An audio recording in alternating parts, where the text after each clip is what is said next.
Piny owacho kokale jatend migao mar ohala Moses Kuria noyawo kar ohala mar 4 e kaonti ma Siaya kaka yor ting'o malo chenro mag ohala e kaonti no.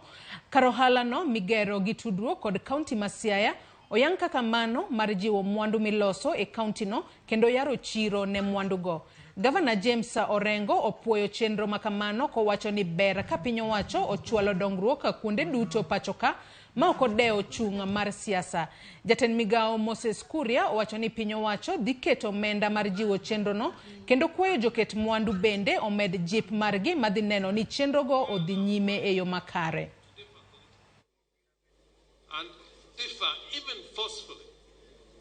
But everything goes wrong when in our politics we start to weaponize development, we begin to weaponize government operations.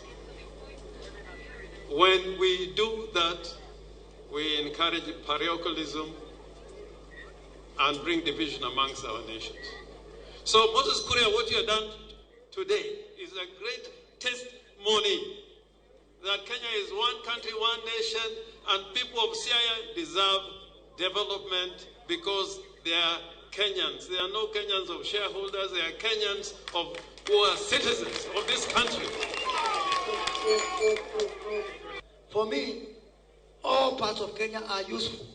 There is no one part of Kenya that is useless. Because we are contributing with your fish, with your cotton, with your sunflower, with your avocados. Are you not shareholders? By the mere products that you have that can contribute to our jobs, contribute to our foreign exchange, contribute to our national GDP. Everybody in this country is a shareholder.